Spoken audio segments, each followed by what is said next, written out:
Welcome back to Let's Talk About. Today, we dive deep into an astonishing aspect of World War I and II, the role of drugs on the battlefield. It's a gripping tale of how substances were utilized to change the very tide of war in ways that would leave an indelible mark on history.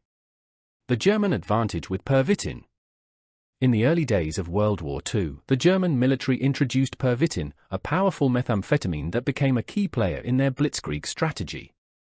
This drug allowed soldiers to remain awake for days on end, pushing them to extraordinary limits.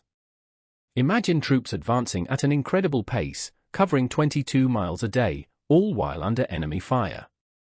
As the German forces launched their rapid invasion into France, they were enhanced by the psychostimulant effects of Pervitin. Soldiers took 3 to 5 tablets a day, energizing their bodies and sharpening their minds.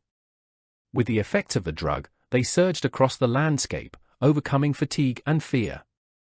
The German army ordered a staggering 35 million doses of Pervitin to support their 3 million troops, fueling a relentless advance.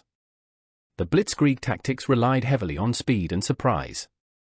Armed with the power of Pervitin, German tanks and infantry were able to outmaneuver their adversaries, swiftly cutting through defenses and executing missions that seemed almost superhuman.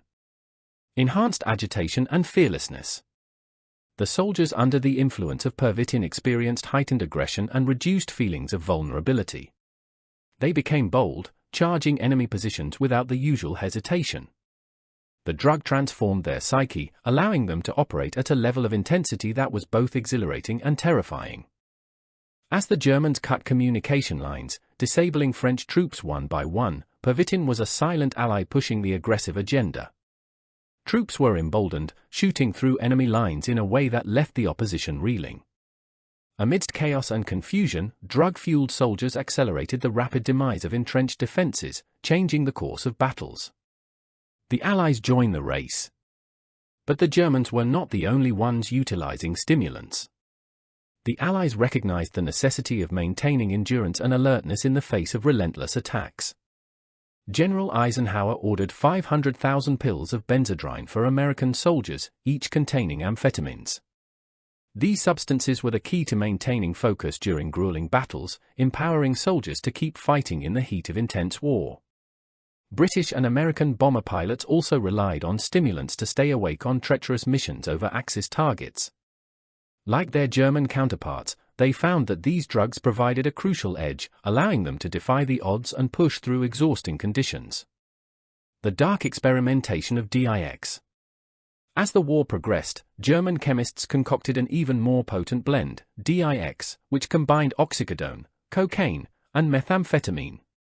In the darkest of circumstances, this drug was tested on prisoners in concentration camps, forcing them into grueling marches to assess the endurance limits of human beings under extreme duress. One prisoner, under the influence of 75 milligrams of cocaine, managed to walk an astonishing 60 miles without showing signs of exhaustion. This horrific experimentation showcased the lengths to which authorities would go to leverage drugs on the battlefield, pushing limits with unimaginable cruelty. Conclusion. The role of drugs in World War I and II reveals a complex landscape of desperation, strategy, and moral ambiguity. While these substances granted temporary advantages on the battlefield, they also led to devastating consequences for many men traumatized by the war's brutality and the drugs that sustained them. Understanding this chapter in history helps us appreciate not only the sacrifices made but also the ethical quandaries that arise when manipulating human potential through drugs. If you found this deep dive into history captivating, please give us a thumbs up, share your thoughts in the comments, and subscribe for more exciting discussions here at Let's Talk About. Until next time, let's continue to learn from the past.